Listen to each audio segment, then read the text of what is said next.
Y ahora vamos a presentar a nuestra amiga, la doctora Marta Palencia, desde México. Ella es médico cirujano, maestro investigador en el área de tanatología y de la vida y de la muerte, comprometida al servicio de todos aquellos que sufren, experta en acompañamiento al final de la vida, duelo, muerte, vida después de la muerte, niveles de conciencia, desarrollo humano y transformación personal. Ella es presidenta de la Asociación de Tanatología del Estado de Morelos y actualmente preside la Asociación Latinoamericana de Alivio al Duelo y Aceptación de la Muerte, con más de 30 años de experiencia en este campo. Bienvenida, doctora Palencia. Estamos muy gratos de contar con usted. Sabemos de su trabajo a nivel de Latinoamérica y del trabajo también en Perú con ESalud, y realmente estamos muy contentas de tenerla en este espacio. Bienvenida, doctora. Muchas gracias, Luz. Con estos cuencos tibetanos nos pusiste a todos en otra vibración. ¡Qué maravilla! De mucha paz, de mucha introspección. Y como vamos a hablar de este tema tan delicado que es la muerte, pero además hablar de la muerte de los niños es un tema doblemente delicado. Hay mucho dolor, hay mucha sensación de frustración, de injusticia cuando esto sucede. Entonces, pensar en que podemos tener el privilegio como personal de salud, porque este curso está dirigido sobre todo personal de salud que está en los hospitales, en los diversos servicios, y ahora la bendición de los cuidados paliativos que hace hincapié en este apoyo emocional y espiritual a los que están partiendo. Y en los hospitales pediátricos siempre es un tema tan delicado, porque lo único que quisiéramos hacer es ayudar a esos padres, a esa mami, a esa papi, y poder hacerlo desde el corazón. De manera que yo desde mi corazón, si se dan cuenta en nuestro uniforme de la asociación como tanatólogos, este es el corazoncito que tenemos con una curita en donde estamos poniendo un símbolo. La vida son símbolos. Entonces el símbolo aquí es que yo estoy curando mi corazón todo el tiempo. Tú estás curando tu corazón todo el tiempo. Y lo que hacemos es ayudar a que este proceso se dé de una manera diferente.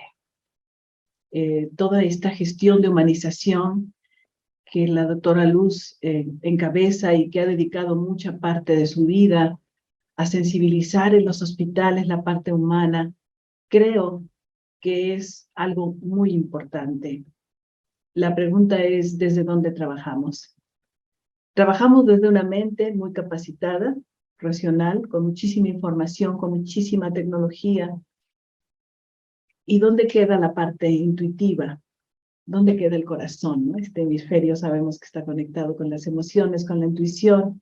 Entonces, en un proceso de humanización, pues lo que estamos haciendo más que nada es tratando de que funcionemos desde los dos hemisferios. No solamente con el conocimiento, ¿no es cierto?, que es importantísimo, la tecnología, el conocimiento de la parte clínica, técnica, pero en las universidades actualmente se ha olvidado el tema del corazón, de este otro hemisferio intuitivo, emocional, perceptivo del personal de salud.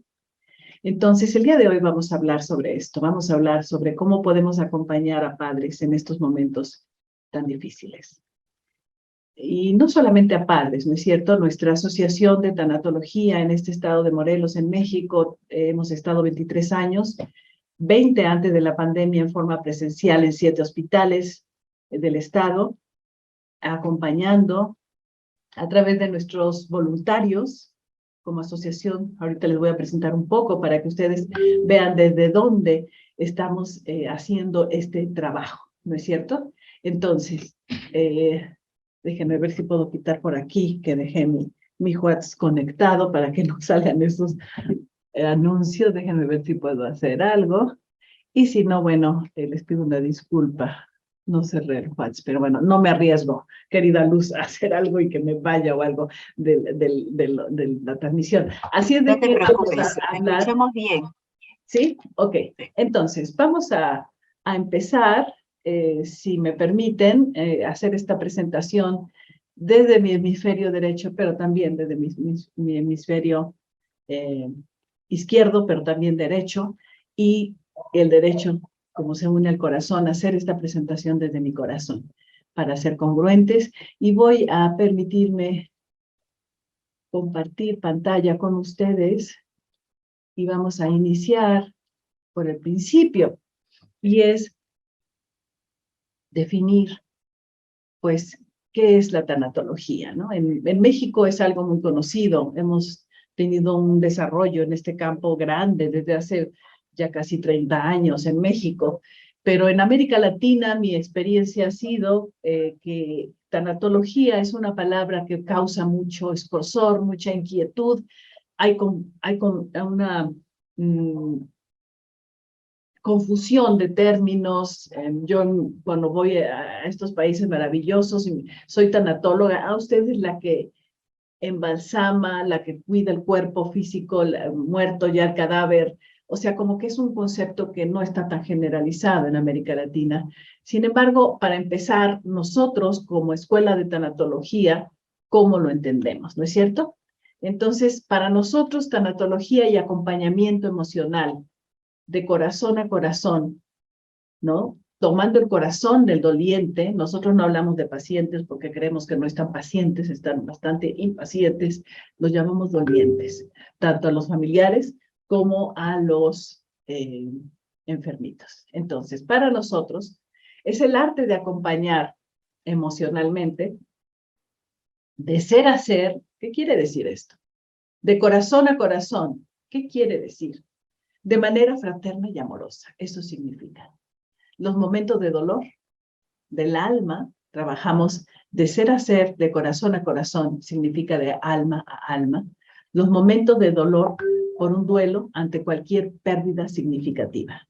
¿De acuerdo? Esto es lo que hacemos en una escuela de tanatología y en los servicios de tanatología en nuestros hospitales. Tenemos 23 años, estos son nuestro uniforme, nuestros grupos cuando teníamos vida presencial, y bueno, desde el 99 en 7 hospitales hemos atendido a una gran cantidad de dolientes y familiares. Actualmente somos 42 tanatólogos voluntarios, y llegamos a ser en un momento hasta 85, después con la pandemia perdimos a muchos tanatólogos que ya tenían mucho miedo de ir al hospital, y pues el encanto de este servicio es estar en los hospitales, así es de que actualmente quedamos 42 tanatólogos voluntarios. Estamos trabajando a través de línea telefónica y Zoom, y voy a compartirles nuestros servicios por si alguien de ustedes quisiera solicitarlo o ayudarnos a difundir. Hoy día con WhatsApp y con toda esta facilidad de comunicación podemos llegar a cualquier lado. La pandemia derribó fronteras, ¿no es cierto? Entonces tenemos lo más importante para nosotros en este momento es nuestra línea telefónica gratuita. Se llama No Estás Solo.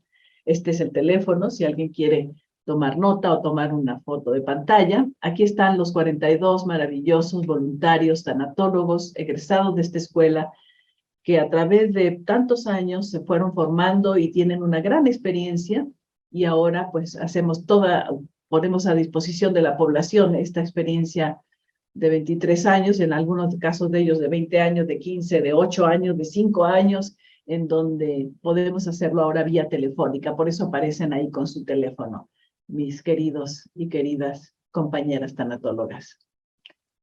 Y tenemos varios servicios, grupos de apoyo y crecimiento para personas en duelo, cada 15 días, y lo mismo grupo de apoyo para mamitas en duelo.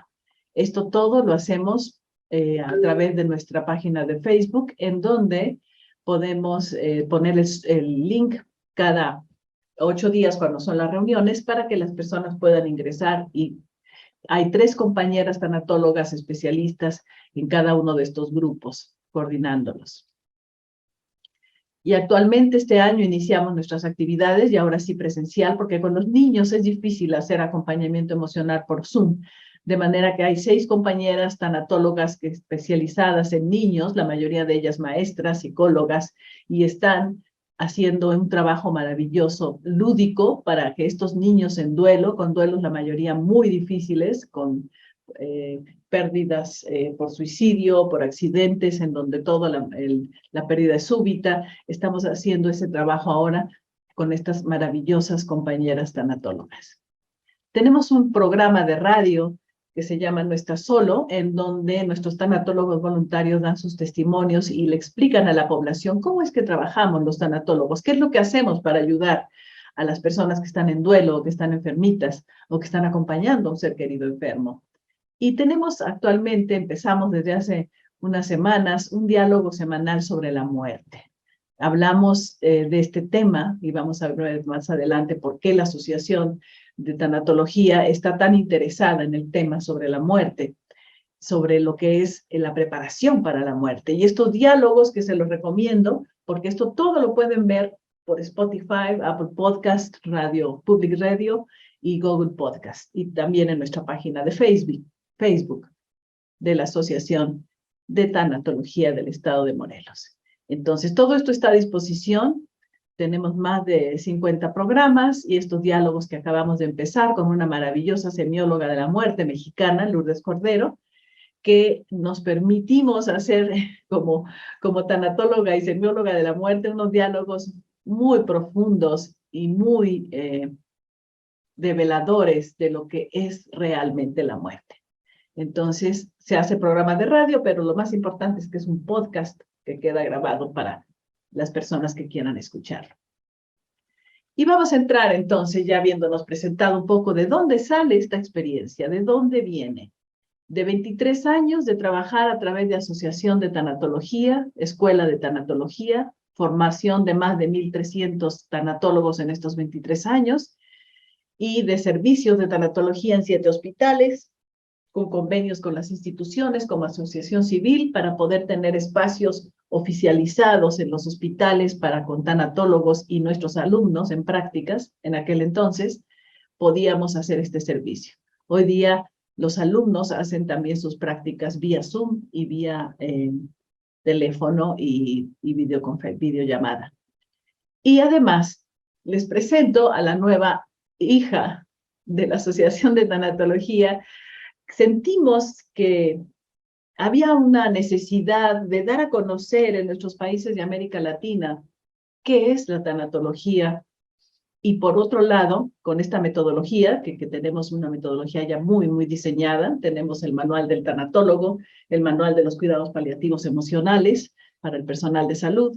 Hay mucho material, pero lo quisiéramos compartir ahora hacia nuestros hermanos de América Latina. Y le agregamos el tema de aceptación de la muerte. Sentimos que el tema ya de elaboración de metodología para aliviar el duelo, de aplicación, de comprobación y de poder hacer este servicio maravilloso está consolidado. Pero el tema de que tú y yo aprendamos a aceptar la muerte es un tema que está pendiente. Es muy poca la persona que realmente se preocupa o se ocupa de prepararse para aceptar la muerte o aceptar la muerte para poder prepararse. De manera que lo que voy a presentarles aquí en el tema del día de hoy, que son los padres y la preparación para la despedida, las 7 emociones y el amor incondicional, sale de esta experiencia de la STEM, de la Asociación de Tanatología, y es algo que estamos a través, y gracias a la doctora Luz, pudiendo proyectar esta información como en este momento con ustedes, lo cual es muy hermoso. Muy bien. ¿Cuál es el objetivo? Nuestra escuela es una escuela muy didáctica, muy práctica. A mí me gusta que cada quien que escuche algo se lleve algo concreto. De manera que para esta plática establecí varios objetivos. El primero es comprender, como personales de salud que somos, hay 5 elementos claves que hemos aprendido en estos años para poder acompañar emocionalmente, en este caso específicamente hablando de padres a despedirse de sus hijos. Tema muy delicado. Y que el personal de salud normalmente cuando se da lo que la gente llama morir, que nosotros lo llamamos dejar el cuerpo para regresar a la luz por todas estas experiencias de casi muerte, bueno, mucha literatura, en donde el personal de salud siempre en los hospitales en que estuvimos tantos años nos decía es que cuando va a suceder eso, yo corro, no quiero estar ahí, no quiero oír gritos, sacamos a la familia, lo que ya sabemos que pasa en los hospitales.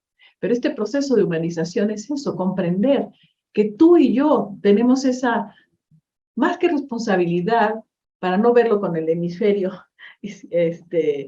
izquierdo, sino verlo con el derecho y el corazón, el privilegio y la capacidad humana para poder acompañar esos momentos tan difíciles de una manera diferente, humana, desde el corazón, desde el cerebro derecho, ¿no es cierto? Entonces, vamos a ver estos 5 elementos en esta plática. Al final, vamos a hacer un ejercicio para que se quede todo esto muy claro. Si tienes por ahí cuaderno, papel para anotar, qué maravilla. Lo primero que tenemos que entender es que los papás y los niños están viviendo un duelo. Un duelo es una reacción emocional por una pérdida. ¿Y aquí qué se perdió? La salud, la tranquilidad, simplemente la vida cotidiana. Y bueno, hay múltiples pérdidas cuando un niño está enfermo, o cuando un familiar está enfermo. Entonces, entender cuáles son las etapas y poder comprender que cada familia, que cada mamita, que cada papito, que cada niñito, que cada jovencito están viviendo una etapa diferente muchas veces del duelo, nos ayuda a comprender qué es lo que estamos visualizando. ¿Para qué? Pues para poder acompañar a cada uno de la manera en que lo requiera, de acuerdo a la etapa de duelo en que está.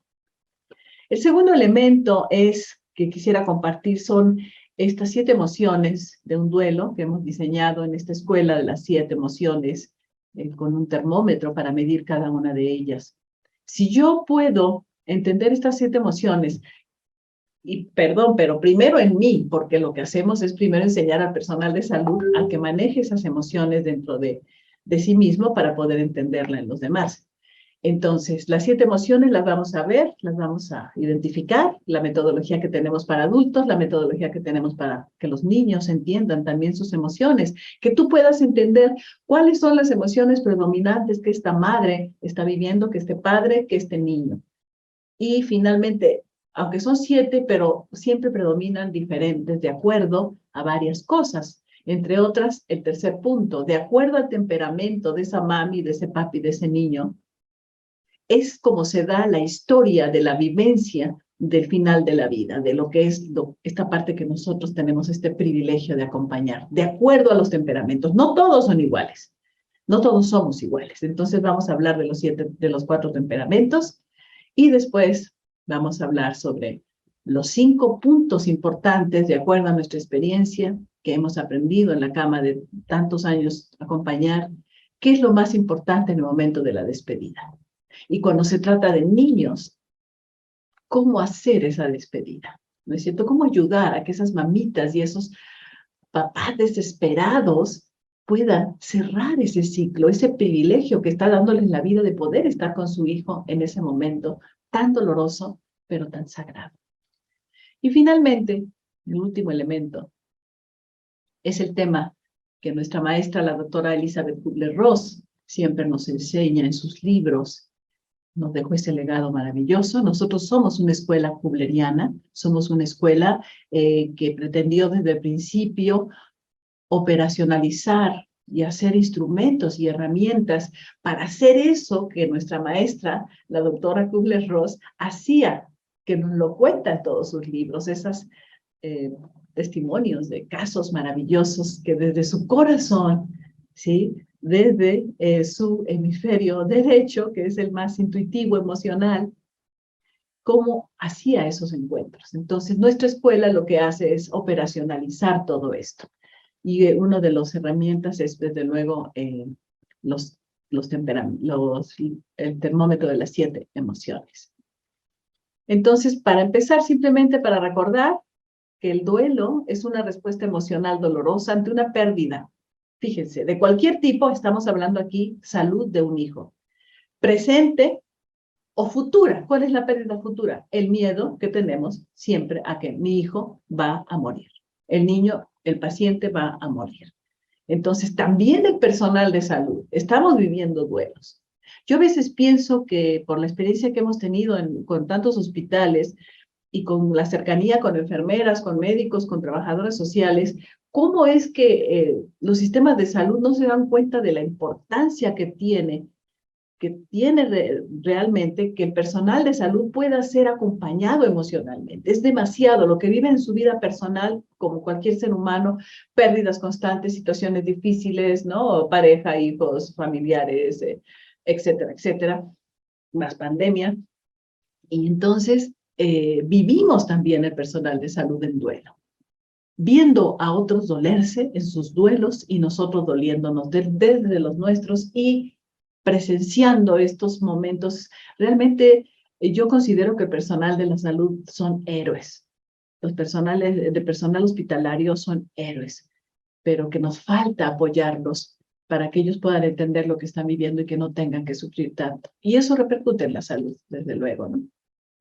Vamos a hablar entonces del primer elemento. ¿Cuáles son las etapas del duelo de acuerdo a nuestra escuela?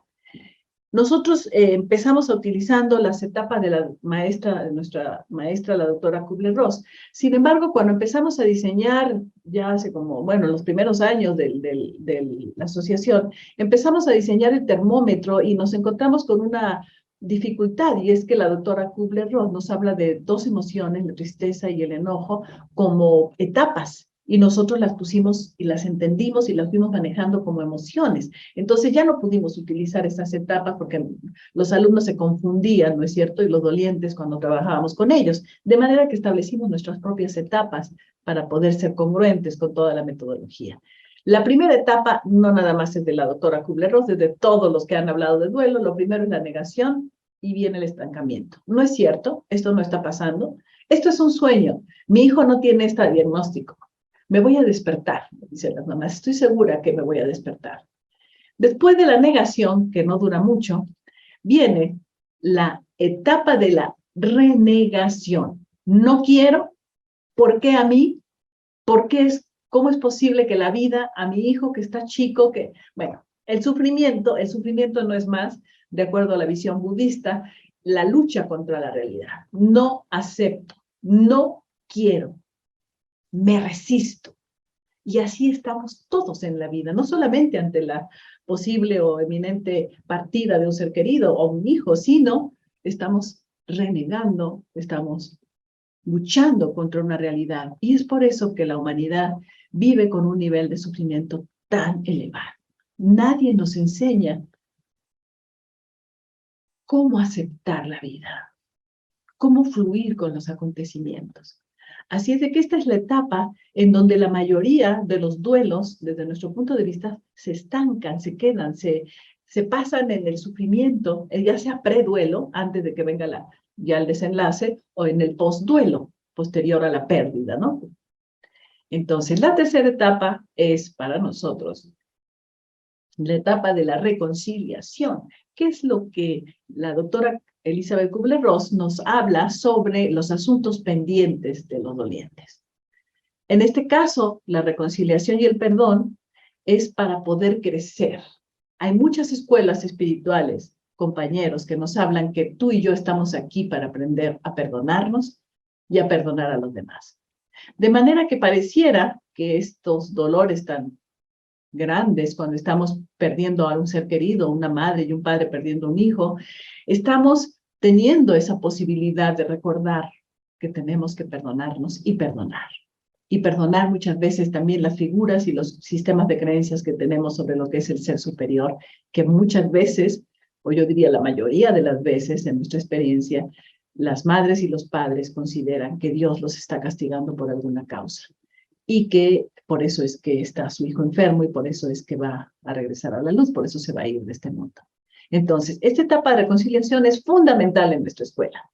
Desarrollamos toda una metodología que se llama la trilogía del perdón, con 3 triángulos y 3 pasos muy eficiente, comprobado a través de más de 15 años, donde los dolientes pueden quitarse esos asuntos pendientes de la mochila para vivir lo que queda con sus hijos, si es el caso del hijo, o con cualquier ser querido que esté ya por partir, que pueda haber esta reconciliación y por lo tanto hay crecimiento. La cuarta etapa para nosotros es la aceptación. Una vez que puedo reconciliarme conmigo, reconciliarme con la vida, reconciliarme con Dios si es necesario, reconciliarme con lo que está pasando y con el ser querido que se fue o que se está yendo, o el niño, porque muchas veces, bueno, vamos a hablar de casos al final para aterrizar todo esto, pasamos a esta etapa en donde no quiere decir que ya no duela, hay un dolor diferente, pero ahí está, pero no hay sufrimiento, no hay ese desgaste tan terrible, ¿no?, que vivimos los seres humanos cuando no aceptamos, cuando estamos luchando contra lo que está pasando sin poder cambiar. No hay manera de cambiar. Lo único que podemos cambiar es nuestra manera de abordarlo, de visualizarlo y de vivirlo. Pero el hecho en sí, un hijo enfermo, no lo puedo cambiar. La quinta etapa, que es la más importante para nosotros y que nuestros alumnos insistimos mucho cuando los formamos como tanatólogos, a que aprendan a resignificar sus propios duelos para que después puedan ayudar a los dolientes a resignificar. ¿Qué quiere decir? A darle un sentido a la pérdida. Y aquí viene lo más bello, que es cuando una pérdida dolorosa se convierte en un momento de mi vida donde cambio. Y tenemos testimonios, si ustedes se fijan en nuestra página de Facebook, hay un testimonio de un compañero médico que habla mucho de la resignificación, es un ejemplo hermoso. La resignificación de la pérdida a través de COVID, él enfermo de COVID, su compañero con su madre que perdió por COVID, un hermano y una hermana. Y aquí se ve muy claro en esa transmisión cómo él pudo darle esa resignificación a su pérdida. Es decir, transformó su vida a través de ese dolor tan intenso. ¿De acuerdo? Entonces, ¿cómo podemos ayudar a las mamis y a los papis a que lleguen, o por lo menos vislumbrar, o dirigirlos, o plantearles que hay una posibilidad en medio de tanto dolor de que puede haber un sentido para su propio crecimiento y para honrar la memoria de esa criatura, de ese regalo que fue un hijo o una hija durante varios años? Y vamos ahora a pasar a nuestro termómetro de las 7 emociones, que es el siguiente elemento. ¿Cuáles son las 7 emociones que manejamos en nuestra escuela? Les voy a presentar los rostros y el color que le pusimos a cada una de las 7 emociones con una compañera que tuvimos como alumna en el 2012, muralista, muy reconocida aquí en el estado de Morelos, y con ella fuimos trabajando cuál era el rostro de estas 7 emociones que son las más comunes en el duelo, ¿no? Y vemos entonces la tristeza de azul, la frustración café, rojo, el enojo, miedo, soledad y culpa. Y diseñamos algo que se llama el dolor del alma. ¿Cómo podemos medir el dolor del alma de una mami o de un papi o de un niño, un pequeñito que está viviendo este estrés tan terrible? Entonces, cada una de las emociones las medimos del 1 al 10. A ver, si lo estamos haciendo por ejemplo, con una mamita. A ver. Vamos a ver, por favor, y eso se hace con lápiz y papel. La tristeza, dígame usted, ¿cuánta tristeza siente ahorita con esta situación tan difícil que está viviendo con su hijo? No, pues tengo una tristeza de 10, frustración de 10, enojo de acuerdo al temperamento, 5, de miedo, 4, de soledad, 7, y de culpa, 10. Okay. Entonces, se suman estos 6 calificaciones de las 6 primeras emociones y se divide entre 6. ¿Por qué? Porque son 6 y entonces sacamos el promedio de dolor emocional, que lo llamamos el dolor del alma. Y entonces, cuando hacemos un acompañamiento, podemos ayudarle a la mami a decir, usted tiene ahorita en este momento un dolor del alma, un nivel de sufrimiento de 8. Y está a expensas de cuáles emociones, cuáles son las más predominantes. No, pues es la culpa y la tristeza. Ok, o es lo que sea, ¿no? Que salga. Y entonces ahí empezamos a trabajar a través de preguntas reveladoras para que la mami se dé cuenta, o el doliente, muchos pensamientos que son irracionales y que son los que nos llevan a esos dolores tan terribles, ¿no? Pero es un ejercicio de una radiografía emocional. Esto es con los adultos, ¿no es cierto? ¿Y qué pasa con los niños? ¿Cómo se las podemos explicar a los niños? Pues se los explicamos en su lenguaje, ¿no es cierto? Con animalitos, con colores, y hemos trabajado en algún momento en estos años, trabajamos en una casa hogar con 90 niños desamparados de padres, pero en un lugar hermoso, en una casa hogar, un proyecto muy lindo de acogida de estas almitas que vinieron a vivir esta experiencia tan difícil, ¿no? De ser abandonados. Y bueno, ahí desarrollamos toda esta metodología para ellos. Y entonces a cada una de las emociones les asignamos un personaje, unas tarjetas con las que jugábamos con ellos para ver con cuál de las emociones se identifican más. Si con la tristeza, el enojo, el coraje, si es la frustración, no puedo hacer nada, no puedo moverme, no puedo luchar contra lo que está pasando. La soledad, esa sensación de orfandad, porque nos sentimos que a nadie le importamos. Y los niños, muchas veces eso, a pesar de que mamá y papá estén ahí, sienten esta sensación, y cualquier enfermo de cualquier edad también. Entonces, también el miedo, representado a través de este personaje, le podemos dar al niño una idea de cómo identificar con cuál animalito se siente, de acuerdo a la edad, desde luego, con cuál animalito se siente más identificado. Y después trabajamos. Vamos a ver por qué tienes miedo, vamos a ver por qué, y ahí empezamos a hacer el trabajo del proceso emocional de cada niño. Y la culpa que es un animalito muy dulce, muy tierno, pero realmente la culpa es para nosotros a estas alturas de la experiencia, con el dolor humano, entendemos que es el veneno más grande, la emoción más venenosa, más lastimera, más desgarradora en el duelo, que es la culpa, ¿no? La culpa de la madre, por ejemplo, es algo muy común al pie de las camas. Es que si yo lo hubiera traído antes, es que él me dijo que se sentía mal y yo no le hice caso porque estaba trabajando, porque tenía esto, porque las dificultades con el papá, ya saben lo que es la vida cotidiana. Me siento culpable porque él quería o ella querían que yo le regalara tal cosa y no se lo compré, y entonces ahora ya está tan mal. Y me explico, o sea, la culpa es yo ahora lo llamo, estamos ahorita con varios casos de culpas muy fuertes en donde es como un mecanismo un mecanismo mental aprendido de que tú y yo somos culpables por lo que pasa. Y entonces hay gran sufrimiento, tanto en los niños, cuando a veces dicen, es que me siento, niños de diferentes edades, en diferentes maneras nos dicen, es que me siento muy mal porque por mi culpa mi papá o mi mamá llora mucho y están sufriendo, están gastando mucho dinero y no tenemos. Me siento culpable porque estoy enfermo y no puedo hacer nada. Yo quisiera mejor ya irme. Me recuerdo a un chiquito que decía, ya me quiero ir porque ya no quiero causar tanto dolor, tanto gasto. Y sobre todo cuando tienen que hacer traslados de sus comunidades para ir al hospital. Bueno, ustedes saben muy bien estas historias de la vida real, ¿no?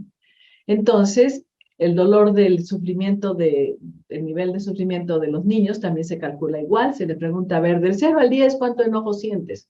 10, perfecto. ¿Cuánto miedo? 2. Entonces se suma, se divide entre 6 y sacamos el nivel de sufrimiento de cada niño. Y después se trabaja y después se vuelve a medir. Y entonces vemos cómo, pues, hablando cada una de las emociones, por ejemplo, ¿por qué estás enojado? ¿Con quién estás enojado? ¿Consideras que vas a poder salir de esta sensación si entiendes esto y esto y esto? ¿Te ayuda? Sí, pues sí, ya no tengo que estar tan enojado. Entonces va a bajar de 8 a 4, ¿no? Y así, el termómetro es la manera en que lo medimos. Y yo creo que cuando los niños están en el hospital y tienen tanto tiempo ahí, no nada más es entenderlas, explicarles las emociones, que ellos entiendan y ayudarles a bajarlas a través de las preguntas reveladoras, sino también a través del dibujo. Tenemos en el grupo de niños ahorita una experiencia hermosa con los dibujos. La doctora Kubler-Ross también nos dejó una herencia, recuerdan, en ese libro en donde nos habla de cuando una luz se apaga, donde nos habla de los dibujos de los niños, donde nos habla de los cuadrantes, de que la hoja, lo que significa el presente, el pasado, todo está en el inconsciente y los niños lo vuelcan. Entonces, que los niños dibujen, que tengan todos estos colores para que puedan, los niños que están muy, muy enojados, ponen las hojas con crayoles, nosotros lo usamos, todo rojo, rojo, rojo. Nadie le dijo que el enojo era rojo, pero bueno, son patrones, ¿no es cierto? Entonces es una manera de ayudar a los niños. Luego, vamos a pasar al otro elemento. Este es fundamental, compañeros, y es, además de todo, es muy divertido y muy práctico. La pregunta aquí es, ¿esto qué es el temperamento? ¿A cuántos de ustedes les enseñaron cuál es su temperamento? Todos tenemos, de acuerdo a los expertos, uno predominante y uno secundario, uno que predomina más, pero son 4 los temperamentos que, de acuerdo a Hipócrates, pues está basado en los humores, en los líquidos internos del ser humano, ¿no? Sangre, bilis, flema. Y entonces, en base a eso, cada uno tenemos uno predominante y uno secundario. ¿Qué tiene esto que ver para el duelo y para ayudar a los enfermos y a las mamis y a los papis? Bueno, que cada quien, de acuerdo a su temperamento, va a vivir el duelo. Si tenemos una mami melancólica, va a vivir el duelo, sobre todo desde la tristeza y la soledad. Un flemático, vamos a verlos ahorita más, con más claridad, lo va a vivir desde otro lugar, sin tanta expresión de emociones. Después tenemos al colérico, lo va a vivir desde el enojo y desde la frustración. Y el sanguíneo es un temperamento que le cuesta trabajo, vamos a ver por qué, contactar con esta otra parte del cerebro, ¿no? Está muy desarrollada la parte racional. Para irlos entendiendo, con esta caricatura me encanta porque queda muy claro. Un vaso medio lleno o medio vacío en una mesa. ¿Cómo responde el temperamento sanguíneo? El vaso está casi lleno. Temperamento sanguíneo es muy optimista, alegre, le encantan las relaciones, las personas, entonces todo está bien y ve el vaso medio lleno. ¿Qué pasa con el melancólico? Bueno, el melancólico ve el vaso medio vacío. ¿Por qué? Porque su temperamento tiende a ser negativo y tiende a ver todo como más complicado. ¿Qué pasa con el flemático? Pues dice, pues ni está lleno ni está vacío, a mí no me afecta.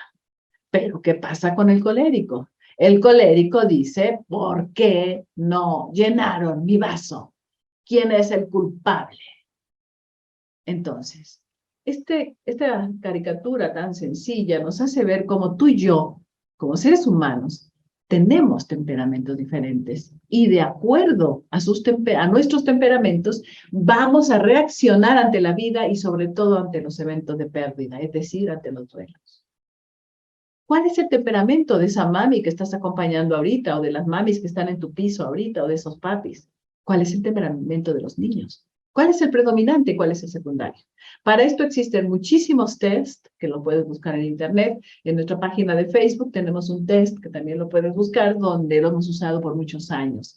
Lo importante es saber primero, ¿cuál es mi temperamento como personal de salud, como enfermera? Bueno, primero como ser humano, como madre, como esposa, como hijo, etcétera, nuestros roles, porque desde ahí funcionamos todos. Para mí es muy interesante siempre observar a las personas y decir, estamos frente a un doliente melancólico flemático, cuando son muy cerrados, que es difícil que puedan expresar, les cuesta trabajo. O cuando son sanguíneos, que hablan y expresan, o cuando son coléricos, ¿no? Que demandan los servicios, exigen, buscan culpables, se ponen agresivos. Y no es que estén mal o bien, simplemente son 4 maneras diferentes que combinadas, el predominante y el secundario, pues hacen un calidoscopio increíble de comportamientos humanos. Entonces, lo importante es que podamos aprender a identificar los temperamentos. Primero lo nuestro, compañeros. ¿Con quién vives? Tu pareja, tus hijos, tus padres, con quien sea. Y puedes entender las dinámicas, cómo se dan. Entonces, esto es importante. Los extrovertidos son los sanguíneos y los coléricos, y los introvertidos son los flemáticos y los melancólicos. Les cuesta más trabajo contactar con sus emociones, pero a todos ellos los podemos ayudar. Cuando entendemos su temperamento, vamos a entender cuáles son sus emociones predominantes y dirigir la luz hacia esa parte, hacia ese rinconcito de su interior para que puedan trabajar esa emoción. Y para los niños, bueno, los niños tenemos también dibujos, estas imágenes que usamos con ellos para poder entender, pues, quiénes son ellos, si son coléricos, si son melancólicos, sanguíneos o flemáticos. Pero para hacerlo más fácil en la casa hogar, hace algunos años, lo que hicimos fue utilizar los personajes de Winnie Pooh. Winnie Pooh es una caricatura muy conocida por todos los personajes, ¿no? El melancólico, pues, es Winnie Pooh, el tierno, el dulce, el amable, el preocupado por los demás. El sanguíneo es el tigre, ¿no? Que es muy platicón, muy chistoso, amiguero, extrovertido. El colérico, que es el mandón, el que le gusta ser líder, le gusta tomar riesgos. Y el flemático, que es este personaje que es Igor, el burrito, que si se acuerdan, habla lento en las caricaturas. Así son los flemáticos. Son tímidos, son lentos, observadores, hacia adentro. Entonces, los niños rápidamente se identifican e identifican a sus compañeros, a sus hermanos, a sus papás, inclusive a los maestros, a todos, y pueden identificar por qué unos son tan enojones, por qué otros son tan platicones, por qué otros son tan sensibles, por qué otros no hablan mucho. No es que estén mal o bien, simple y sencillamente venimos como almas en estos 4 diferentes combinaciones de temperamentos, y para ayudar tanto a los padres como a los niños, como a nosotros mismos, a nuestros hijos, a nuestra pareja, a nuestra familia, ayuda muchísimo entender y comprender cuál es la energía básica del alma de cada uno con los temperamentos. Y vamos a pasar ya rápidamente porque quiero llegar a la parte de preguntas-respuestas y de compartir casos para aterrizar todo esto, compañeros. ¿Cuáles son los puntos, de acuerdo a nuestra experiencia, más importantes en el momento de la despedida para que tú puedas ayudar a una mami o un papi a hacer esta despedida o a un niño? El primer punto que todos quisiéramos, y yo creo que me voy a retractar un momento, y yo te preguntaría a ti, ¿cuáles son los puntos que te gustaría a ti que alguien te dijera si estás a punto de partir de regreso a la luz, salir de este cuerpo, de esta máquina biológica, de esta cárcel, decía Platón, y liberar tu alma para regresar a la luz, al hogar? ¿Qué es lo que quisieras que te dijeran? Piensa, porque finalmente todos lo sabemos, porque todos somos humanos y todos necesitamos lo mismo, ¿no es cierto? De acuerdo a nuestro temperamento, en diferentes énfasis, pero todos quisiéramos que los que están junto a nosotros nos dijeran qué. Medio minuto si quieres anotar. Para ti, ¿qué sería importante que te dijeran? Para que de esa manera puedas ayudar más a los papás cuando están viviendo esta despedida y a los niños. ¿Qué te gustaría que te dijeran?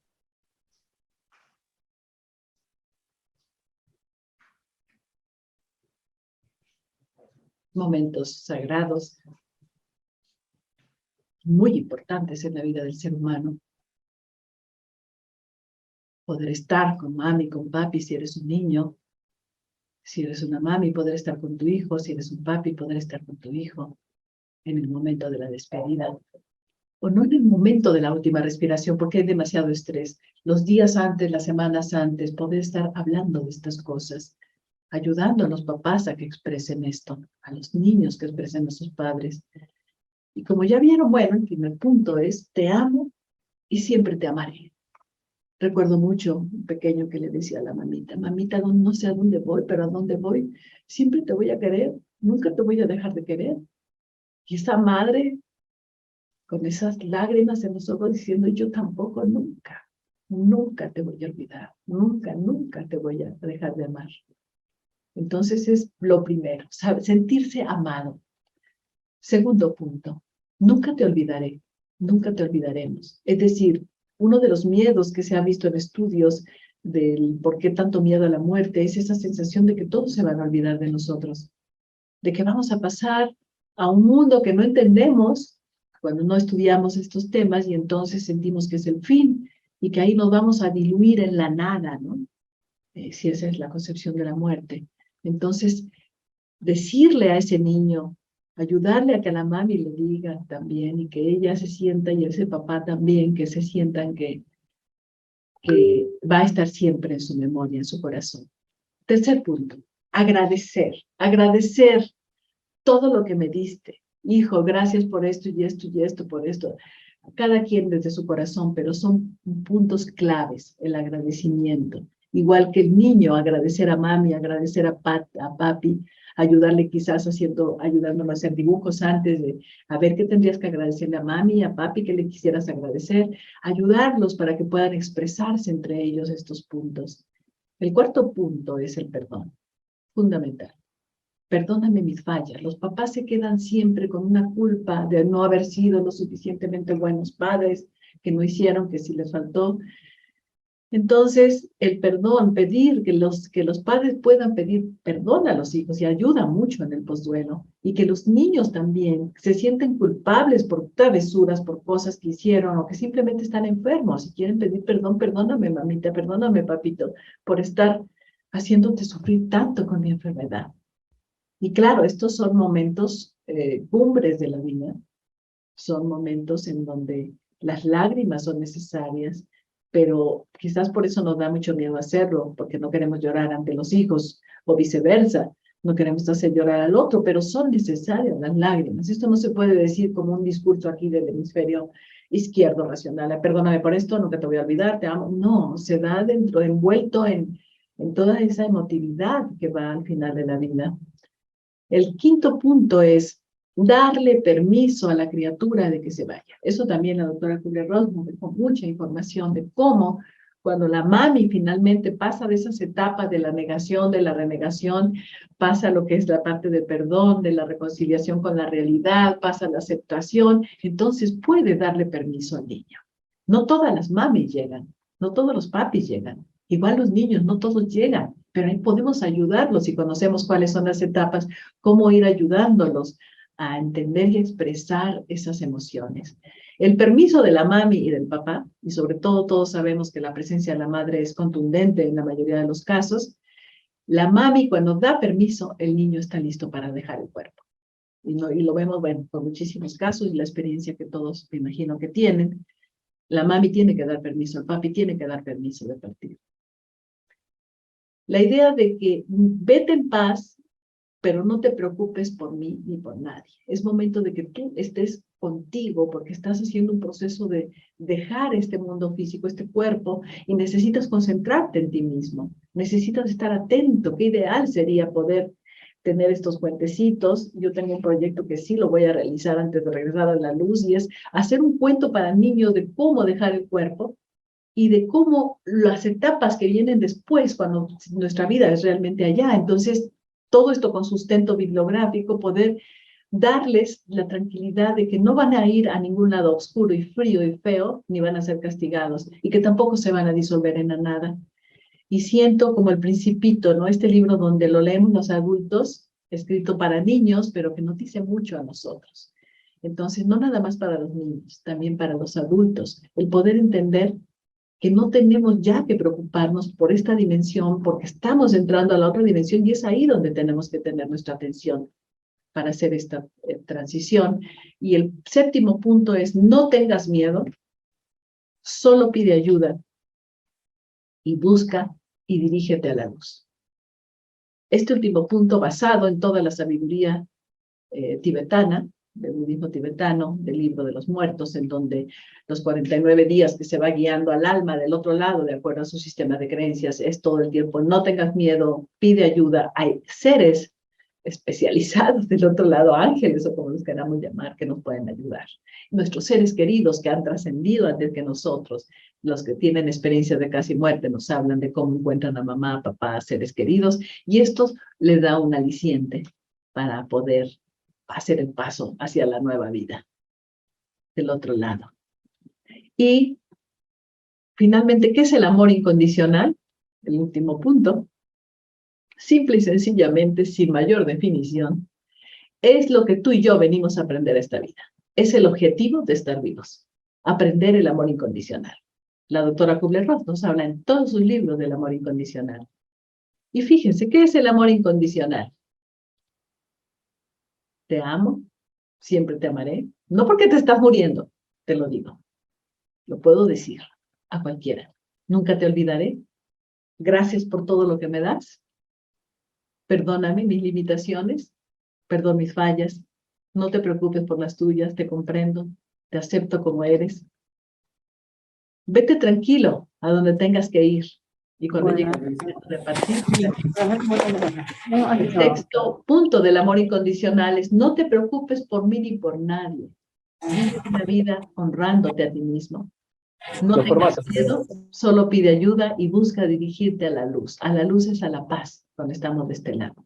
¿Cuál es la similitud entonces de los puntos de despedida con lo que para mí, haciendo esta presentación, me di cuenta que finalmente presentárselos así da una claridad mental del privilegio que tenemos, compañeros? Es que es un privilegio que no nos damos cuenta, nos metemos en la rutina, en lo cotidiano, de llegar al hospital, ¿no? Y hacer nuestro trabajo y salir, pero finalmente es un privilegio estar ahí. Entonces, vamos a hacer un pequeño, espero que me dé tiempo, querida Luz, tú me dirás cómo vamos de tiempo, pero me gustaría... adelante. ¿Sí? ¿Seguimos? Sí, tenemos 25 minutos más.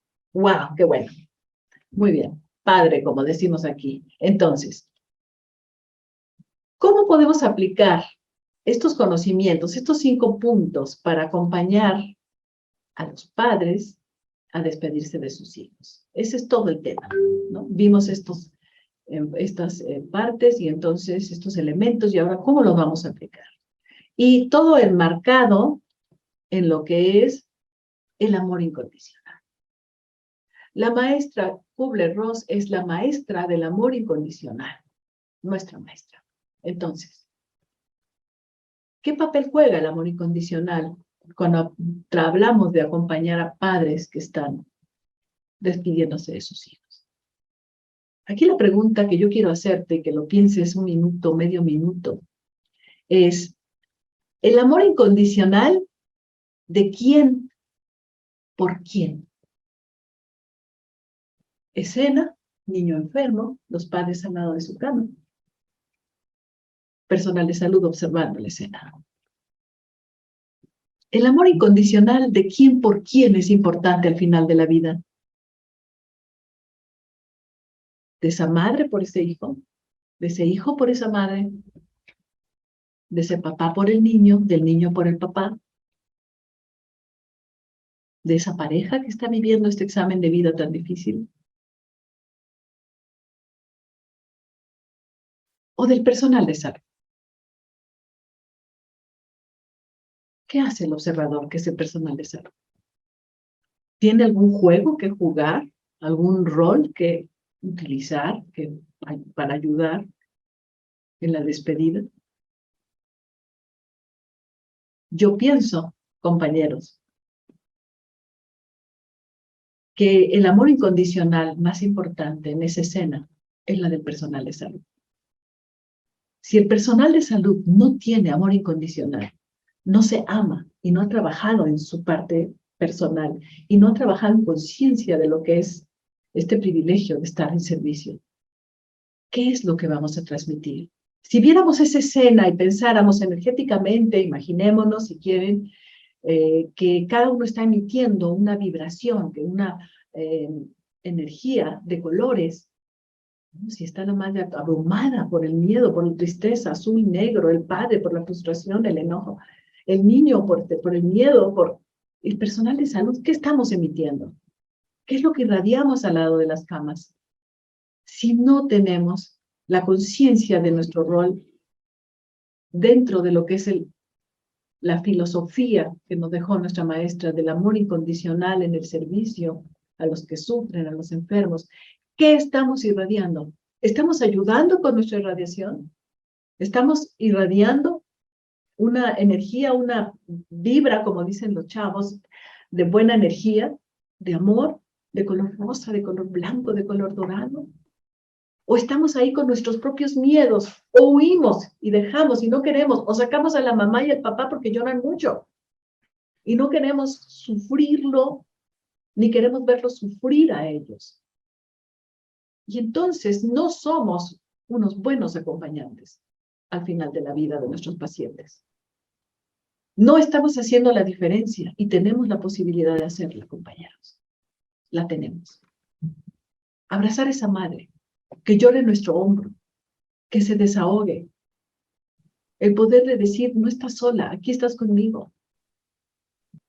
A ese padre desesperado, que a veces se ponen violentos porque no saben, claro, de su temperamento también, de acuerdo a su temperamento, pero finalmente son momentos sagrados de la vida en que tú y yo podemos estar ahí. Tenemos el privilegio, la exclusividad de estar al lado de la cama de los enfermos en los momentos en que más necesitan y requieren de un alma consciente, de un alma preparada, de un alma sensible, que entienda su papel. No es acomodar la cama, dar los medicamentos, poner el suero, dar las medicinas y estar viendo el bienestar del paciente físico. Nada más.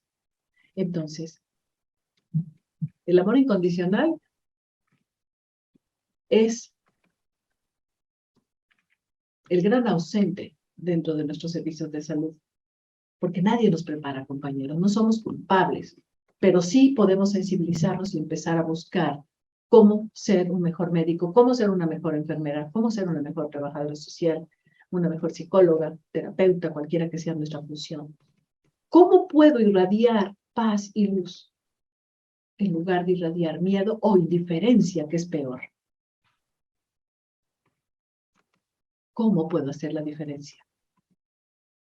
Entonces la invitación es para que cada quien podamos autoevaluarnos y decir qué tanta paz y amor estoy transmitiendo. ¿Qué puedo hacer para hacerlo, para estar consciente y para irradiarlo? Entonces, los casos, no sé si nos va a dar tiempo, pero quisiera en el chat a lo mejor que me pongan algunos casos en los cuales se puedan aplicar algunos de estos conceptos, tanto lo que es la parte de las etapas del duelo, lo que es que te están cayendo 20 ahorita, como decimos aquí en México. Entiendo ahora que, mira, es que esta señora no había llegado a la aceptación, o fue muy rápido. Fíjense que las enfermedades entre más largas, entre más dolorosas, porque entre más tiempo es más dolor, tanto para el niñito, para el chiquito, el adolescente, o cualquier enfermo, y entre más tiempo pasa, la vida, ahora lo vemos así, la lectura espiritual del evento es, la vida nos está dando mayor tiempo para hacer estos 7 pasos de la despedida. Entre más rápido sea y brusco, no hay tiempo de hacerlo. Por lo tanto, el postduelo va a ser muy diferente, muy difícil, porque no hubo tiempo de pedir perdón, no hubo tiempo de agradecer, no hubo tiempo de decir te amo, no hubo tiempo de nada. Por eso los duelos por muerte súbita son tan difíciles. Si alguien te preguntara, ¿cómo quieres dejar tu cuerpo y regresar al hogar, que es nuestra visión de lo que es la muerte? Y toda la gente siempre en los grupos. Forma rápida en mi cama, sin sentir, no quiero nada, no quiero enfermedades, no quiero hospitales, no quiero... Pues resulta que esa es la manera más idónea para poder hacer este intercambio de emociones y de sanación de nuestras relaciones para poder irnos en paz.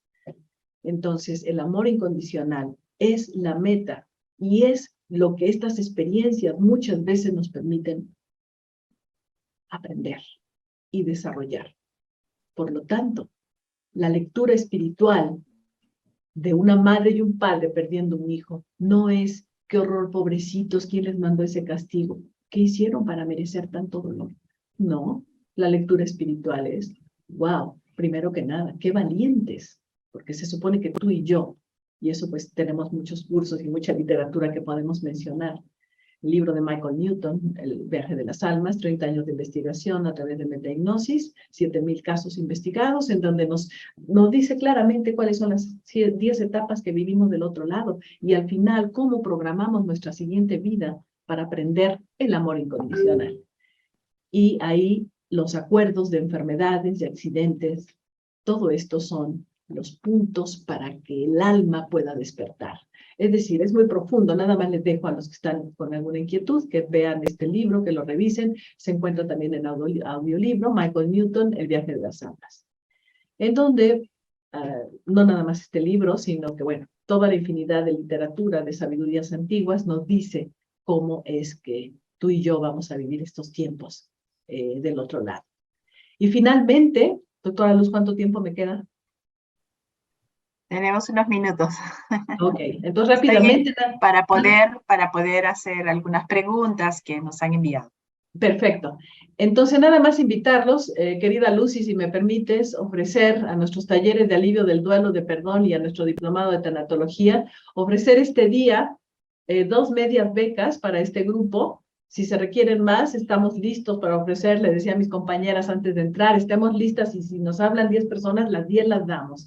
Pero en principio, lo que queremos es aportar con estas medias becas para estos talleres que empezamos ya en una semana en octubre. Toda la información está en nuestra página de Facebook, en tanatologiamorelos.com. Y estos son la línea telefónica donde están mis queridas compañeras tanatólogas esperando llamadas. Si es que a alguien les interesa estudiar en esta escuela, ser tanatólogos o simplemente tomar los talleres de 3 meses de alivio del duelo o el taller de 3 meses del perdón, que es lo que ahorita vamos a iniciar. Con mucho cariño, querida Luz, para las personas que te siguen. Que excelente, excelente, mi querida doctora Marta. ¿Qué te parece si ofrecemos unas 3 medias becas más y a los que están dispuestos, pues que nos levanten la mano y nos comuniquen? O también lo podemos tener en la base que nos escriban internamente durante la semana, antes del inicio de la sesión, pues tenerte los nombres de los participantes. ¿Qué te parece? Perfecto, muy bien, me parece muy bien. ¿Sí? Y de todas maneras ahí están los teléfonos, por si alguien tiene alguna duda, ¿no? Claro. Comentario. Entonces ofreceríamos en tu nombre, ahí como asociación de alivio al duelo y al dolor, pues 5 becas para el diplomado de tanatología y cordialmente invitados para los talleres de alivio del duelo y perdón. ¿Está bien? Así está, muy bien. Y si se requiere más, Luz, lo importante es, fíjate, esta es una estrategia para nuestro objetivo de ALADAM, de la Asociación Latinoamericana de Alivio del Duelo y Aceptación de la Muerte, poder formarnos, el poder compartir toda esta experiencia de la escuela, ¿no? Para que la gente se forme y sobre todo en este campo de servicios de salud, ¿no? Del personal de salud. Y nada más recomendarles también, tenemos nuestra línea de seminarios y de talleres sobre lo que es conocer la muerte y prepararnos para nuestra muerte. Vamos a dar en los jueves de octubre 4 requisitos para morir bien.